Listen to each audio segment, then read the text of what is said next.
Hello guys, സ്വന്തം മകൻ മരിച്ച് വർഷങ്ങൾക്കുള്ളിൽ തന്നെ അച്ഛനും അമ്മയും കൊല്ലപ്പെടുന്നു.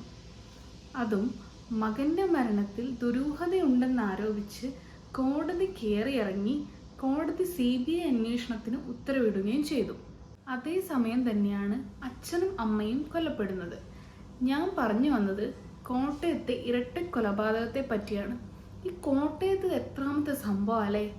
ഒരിടയ്ക്ക് എല്ലാ ന്യൂസും കോഴിക്കോടായിരുന്നു, കോഴിക്കോട് താമരശ്ശേരി. ഇപ്പം അതൊക്കെ മാറി കോട്ടയത്തായി. കോട്ടയം തിരുവാതുക്കലിൽ ദമ്പതികളെ വീട്ടിൽ കൊല്ലപ്പെട്ട നിലയിൽ കണ്ടെത്തിയതിൽ ഇരുവരുടെയും തലക്കേറ്റ ക്ഷതമാണ് മരണകാരണമെന്ന് പോലീസ് റിപ്പോർട്ട്. വ്യവസായി വിജയകുമാർ, ഭാര്യ മീര എന്നിവരാണ് കൊല്ലപ്പെട്ടത്. രാവിലെ വീട്ടിലെ ജോലിക്കാരിയാണ് വിജയകുമാറിനെയും മീരയെയും മരിച്ച നിലയിൽ കണ്ടെത്തിയത്. തുടർന്ന് നാട്ടുകാരെ വിവരമറിയിക്കുകയായിരുന്നു. രക്തം വാർന്ന നിലയിൽ രണ്ടിടങ്ങളിലായിരുന്നു മൃതദേഹം. മുഖത്ത് ആയുധം ഉപയോഗിച്ചുള്ള മുറിവുകളുണ്ടെന്ന് പോലീസ് പറഞ്ഞു. കോട്ടയം SP-യുടെ നേതൃത്വത്തിൽ പ്രത്യേക സംഘമാണ് കേസ് അന്വേഷിക്കുന്നത്. പ്രതിയെക്കുറിച്ച് വ്യക്തമായ സൂചന ലഭിച്ചെന്ന് SP ഷാഹുൽ ഹമീദ് വ്യക്തമാക്കി. കോടാലി ഉപയോഗിച്ചാണ് കൊലപാതകം നടത്തിയതെന്നും SP പറഞ്ഞു. കഴിഞ്ഞ ദിവസം കേരളം മുഴുവൻ ചർച്ച ചെയ്ത ഒരു സംഭവം തന്നെയായിരുന്നു ഈ കൊലപാതകം. ചൊവ്വാഴ്ച രാവിലെ വീട്ടുജോലിക്ക് വന്ന വേലക്കാരിയായിരുന്നു സംഭവം ആദ്യമായി കാണുന്നത്. വിജയകുമാറിന്റെ ഭാര്യയും ഡോക്ടറും മീരയും മരിച്ചു കിടക്കുന്നു. അതൊരു വസ്ത്രം പോലും ഇല്ലാണ്ട് അത്രയും വികൃതമായിട്ടാണ് കൊല്ലപ്പെട്ടിരിക്കുന്നത്. വീട്ടിലാണെങ്കിൽ ഒരു സാധനം പോലും നഷ്ടപ്പെട്ടിട്ട് പോലുമില്ല.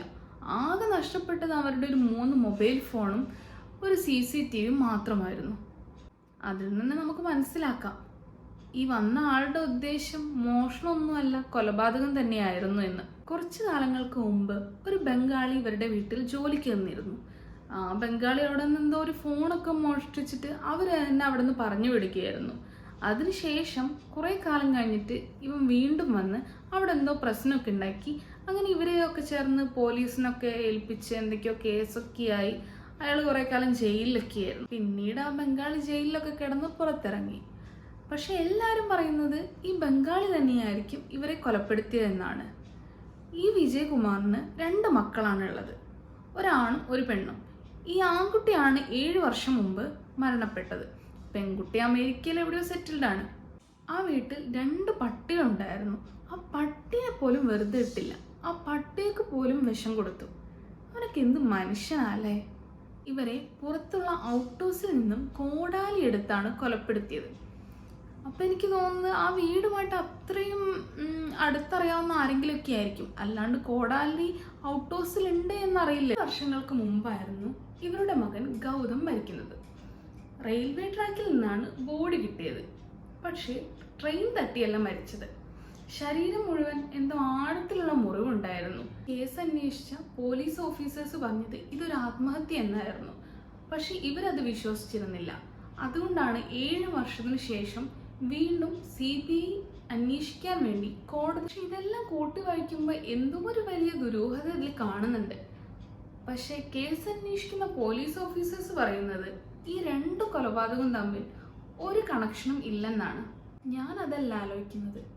ഈ മരിച്ച വിജയകുമാർ കോട്ടയത്ത് ഒരു വലിയ വ്യവസായിയും ബിസിനസ് പ്രമുഖനും ഒക്കെ ആയിരുന്നു. ഇത്രയും പണവും സ്വാധീനവും ഒക്കെ ഉണ്ടായിട്ടും അദ്ദേഹത്തിന് ഇങ്ങനൊരു അവസ്ഥ ഉണ്ടായി. അപ്പോൾ ഒരു സാധാരണക്കാരുടെ ഒക്കെ ഒരു അവസ്ഥ എന്തായിരിക്കും?